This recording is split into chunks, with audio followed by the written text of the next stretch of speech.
Atenção! Começa agora uma teleaula de Química do Ensino Médio. Você vai assistir a teleaula de número 16. Bons estudos!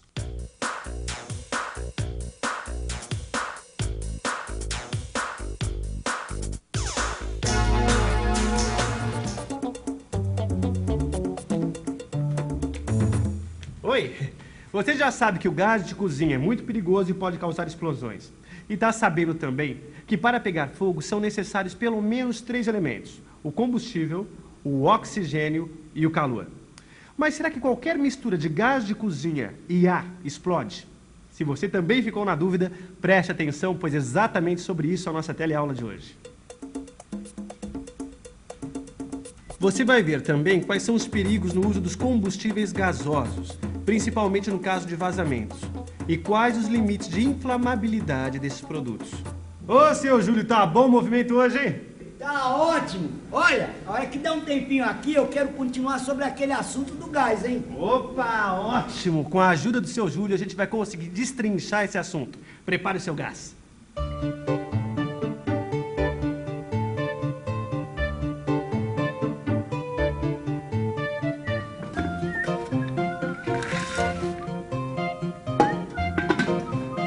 E aí, seu Júlio, o que é que manda?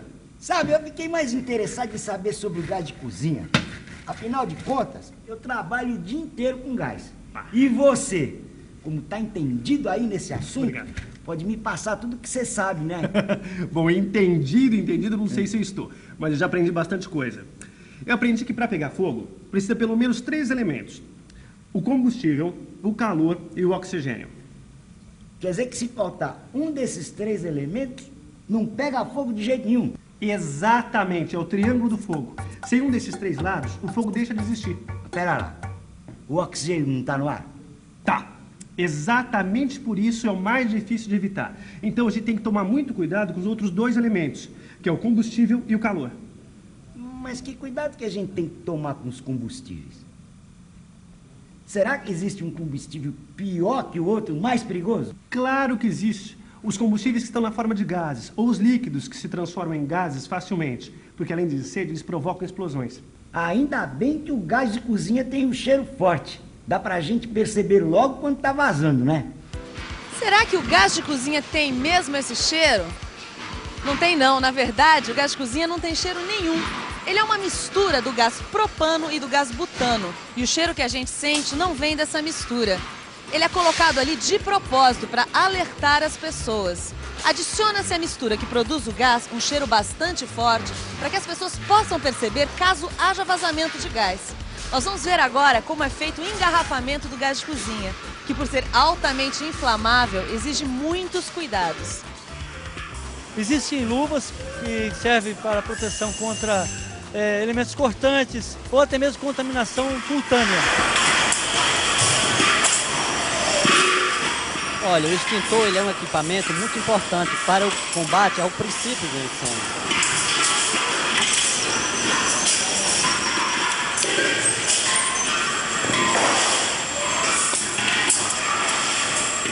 Como você viu, quando o assunto é segurança, ninguém brinca em serviço. Afinal, com gás de cozinha, todo cuidado é pouco.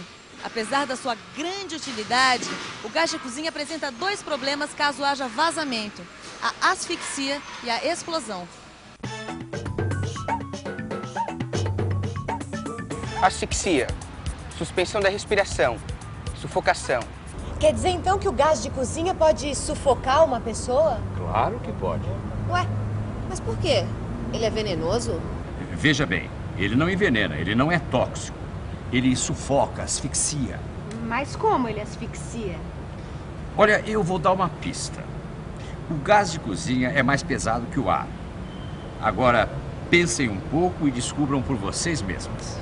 O gás de cozinha é mais pesado que o ar? Vamos pensar um pouco? Vamos pensar um pouco. Se uma pessoa chegar cansada à noite, ligar o gás, não perceber que o fogo apagou e pegar no sono, o que poderia acontecer? Eu já sei que o gás de cozinha é mais pesado do que o ar.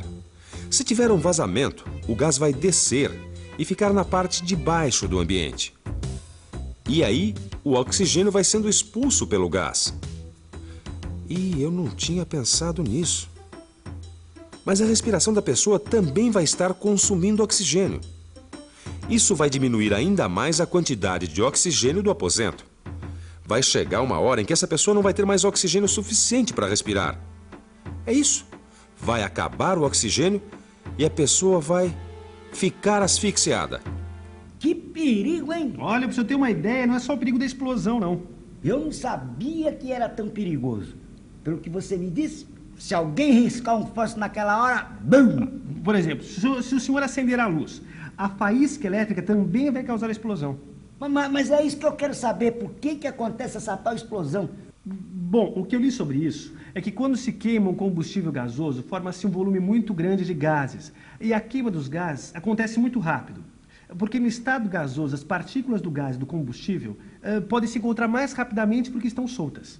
E se essa queima for feita dentro de um ambiente fechado, numa sala, numa cozinha? Aí é que a coisa pega. Esses gases se formaram, vão criando uma pressão. Você já imaginou a pressão que esses gases podem criar? Então essa pressão vai aumentando e BUM! Mas, ó, é isso que está acontecendo muito aí fora, viu? Mas, Clóvis, me diz uma coisa. Quanto é que precisa de gás para se dar tal explosão? Será que um pouquinho de gás no ambiente acontece a explosão também? Bom, se for um pouquinho mesmo, não vai explodir. E por que não? O que acontece é que para haver a explosão é preciso uma quantidade mínima de gás no ar. E essa quantidade mínima também é chamada de limite inferior de inflamabilidade. Ai, acho que eu entendi. Quer dizer que abaixo desse limite inferior de inflamabilidade não existe explosão? Certíssimo. Não, tudo bem, agora eu só não entendi por quê. Bom, vamos supor que a faísca forneceu calor para uma partícula de gás reagir com oxigênio, certo? Aí já temos os 3 elementos. Normalmente esse calor chegaria até as outras partículas que também iriam reagir e surgiria o fogo. Mas como temos muito pouco gás, o calor que foi produzido na queima da primeira partícula não chega até a outra, se perde. Então o fogo não se propaga.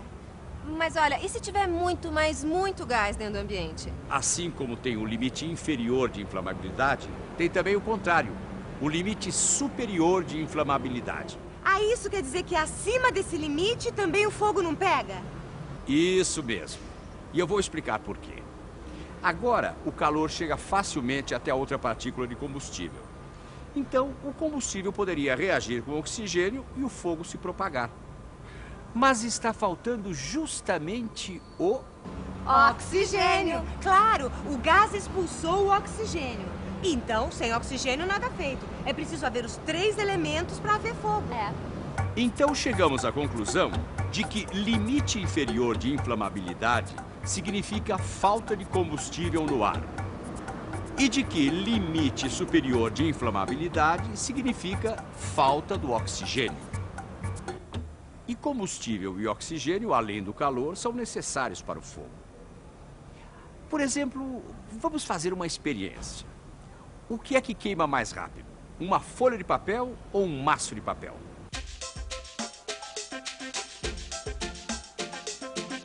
Vamos ao laboratório? A queima das folhas soltas é mais rápida do que a queima do maço, porque o oxigênio chega mais facilmente às folhas soltas do que às folhas juntas. Agora deu para ver melhor porque sem oxigênio fica mais difícil pegar fogo? Não, isso eu já entendi. Agora, e aquela história de limite inferior e superior de... inflamabilidade. Isso. Me diz uma coisa, existe, assim, um número certo pra gente saber a partir de que ponto uma substância é inflamável? Você está querendo saber quais são exatamente os limites de inflamabilidade dos gases? Isso. Cada gás tem os seus limites de inflamabilidade. Por exemplo, o gás acetileno, muito usado na solda, é perigoso, pois seus limites de inflamabilidade são de 2,3% e 82%. Para facilitar o entendimento, vamos arredondar essa porcentagem para 2%. Mas o que quer dizer esse 2%? Imagine que eu tenha dentro de uma caixa 100 partículas de acetileno e de ar misturadas. 2% Significa que no meio dessas 100 partículas, 2 são de acetileno e 98 de ar. 82% quer dizer que em 100 partículas, 82 são de acetileno e 18 de ar. A faixa de inflamabilidade significa, neste caso, que uma mistura de ar e acetileno pode explodir se tiver entre 2%, mais precisamente, entre 2,3% e 82% de acetileno. Por isso, esse gás é muito perigoso. A faixa de inflamabilidade dele é muito grande. Ele pode explodir com muita facilidade. Ó, eu não entendi uma coisa. Esse negócio de percentagem. É 2 ou 2,3%? Não, 2% foi só para facilitar, como exemplo. A medida científica, na verdade, é 2,3%. Agora já deu para o senhor ter uma ideia do perigo. Qualquer quantidade desse gás no ar pode pegar fogo. E o gás de cozinha é assim tão perigoso? No caso do gás de cozinha, a taxa de inflamabilidade do gás propano vai de 1,8% a 9,5%. Isso mostra que os limites são estreitos. Quer dizer, que o limite superior e o limite inferior estão muito próximos. Então precisa haver uma quantidade certinha de gás para pegar fogo. Então pode-se dizer que o gás de cozinha é uma substância mais segura que o gás acetileno. É verdade, mas mesmo assim nós precisamos tomar cuidado mesmo com os pequenos vazamentos. Puxa, hoje eu aprendi bastante, hein? Mas o que uma pessoa deve fazer quando chega em casa e sente o cheiro do gás vazando? Ah, essa é uma boa pergunta. Se uma pessoa chega em casa e sente o cheiro do gás, a primeira coisa que tem a fazer é não acender a luz, por causa da faísca que pode soltar do interruptor. Depois, ela deve abrir janelas e portas para ventilar e deixar o gás escapar. E também levar o botijão para fora, porque o vazamento de gás é muito perigoso em salas fechadas. O gás de cozinha não tem muito perigo num lugar com muito vento, porque o vento espalha o gás. E se o botijão estiver num armário fechado? Aí é perigoso, porque o gás pode se acumular e formar com o ar uma mistura explosiva. Ainda mais porque o limite de inflamabilidade do gás de cozinha é baixo. Então se torna um perigo acender luz ou fósforo. Tá, agora, existem outros perigos de explosão sem ser com o gás de cozinha e com o acetileno? Outra fonte de explosões são os gases que saem dos solventes, como a gasolina. As pessoas costumam jogar no ralo os solventes usados. E o que acontece? Esses solventes evaporam nos encanamentos dos esgotos que se enchem de gases. Se por acaso alguém joga uma ponta de cigarro aceso, mesmo que seja longe do ralo onde foi despejado o solvente, pode causar graves explosões. Eu vi uma notícia sobre um posto de gasolina que explodiu. Postos de gasolina, refinarias, todos os lugares que trabalham com combustíveis líquidos ou gasosos precisam ter sempre em mente todas as normas de segurança. Segurança. No mundo de hoje, nós precisamos estar atentos à segurança, porque à nossa volta existem muitas substâncias inflamáveis. Já que o assunto é segurança, e como você está tão entendido aí no assunto, será que dava para você ajudar a trocar o meu botijão? É claro, seu Júlio, vamos lá. Bom, enquanto a gente troca o botijão, você vai fazendo a sua revisão, né? E atenção, se liga aí que é hora da revisão. Na teleaula de hoje, você aprendeu que os vazamentos de combustíveis gasosos podem provocar asfixia. Viu também que, além da asfixia, outro problema dos combustíveis gasosos é o perigo de explosão. E aprendeu também como evitar explosão quando há vazamento de gás. E mais, aprendeu que cada substância possui um limite de inflamabilidade. Aprendeu por que o gás acetileno é um combustível muito perigoso. E que o gás de cozinha também exige muito cuidado. Lembre-se que acidentes envolvendo gases geralmente causam danos a muitas pessoas. Porque pessoas que estejam por acaso na proximidade podem sofrer as consequências de um descuido de uma só pessoa. Por isso, estude bem a aula de hoje para que você não seja um causador de acidentes. Até a próxima.